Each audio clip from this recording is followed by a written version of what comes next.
जैसे ही अपना रूप बदलेगी उसका प्रभाव भी बदलेगा।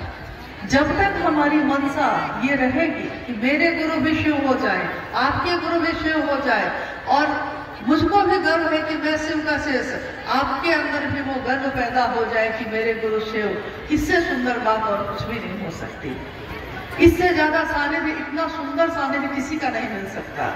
लेकिन जैसे ही शिव चर्चा का रूप बदलता है, यानी जैसे ही ये सम्मान का घटक हो जाता है, जैसे ही ये सुख सुविधा का हो जाता है, जैसे ही ये वर्चस्व का हो जाता है, जैसे ही ये क्षेत्राधिकारी बनने का होता है, जैसे ही इसमें शासन की भावना आती है, वैसे ही हमारी यात्रा जो शिव की तरफ जा रही थी, अब वो गड़बड़ानी शुरू हो जाती है।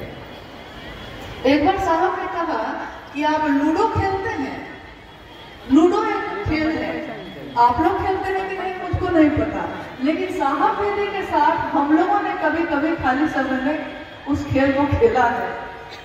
तो साहब कहते थे, उसको दिखा के कहते थे कि देखिए इसने 0 से शुरू किया था, 0 से, यानी कि कोई नहीं था उस समय, 0 से शुरू किया,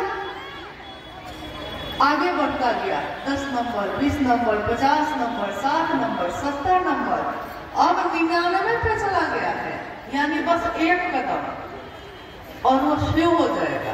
बस एक कदम यहाँ तक चला गया है, लेकिन वहीं पे ये जितनी चीजें अभी मैंने कही उसमें से कोई भी अगर काट लिया ना, कोई भी अगर इसको डस लिया तो 99 से सीधे 0 पे आ जाता है। बस एक है तो बड़ा बेचैन, बड़ा शैतान पकड़ता है इन चीजों को, लेकिन हमारा मन इन चीजों को ना पकड़ सके, इसकी दया उस शिव से मांगिए। हे शिव, मुझ शिष्य पर दया करिए कि मैं हमेशा सदैव आपके अनुशासन में रहूं, जो आपने चाहा है वो करूं, जो दूसरे चाहते हैं वो मुझको नहीं करना, मुझको वो करना है जो मेरे गुरु शिव ने कहा है।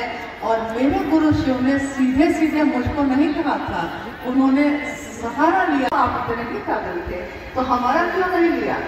क्यों साहब हरिनंदन जी के शरीर का सहारा लिया? क्योंकि ऊर्जा को जो संभाल सकता है, ऊर्जा हमेशा उसी का सहारा लेती है पास करने के लिए। इस माइक में भी करंट है, बल्ब जो जल रहा है उसमें भी करंट है, तार में भी करंट है, लेकिन 440 वोल्ट जब आता है वोल्टेज तो वो ट्रांसफार्मर ही संभाल सकता है, पतली पतली तार उसको नहीं संभाल सकती, जल जाएगी। इसलिए ऊर्जा जो असीम है, ज्ञान के निधि अगम है, जिसको इस दुनिया के लोग सुन सके, देख सके और तब निराकार की तरफ चल सके। क्योंकि हम जो है, हमारे पांचों ज्ञानेंद्रियां जब काम करेंगी तब ना हम शिव की तरफ चल सकेंगे। सीधे शून्य में हमारा मन नहीं जाता, तो उसका सहारा लिया। शिव की चर्चा का रूप हमेशा, चाहे हम 1 से करें,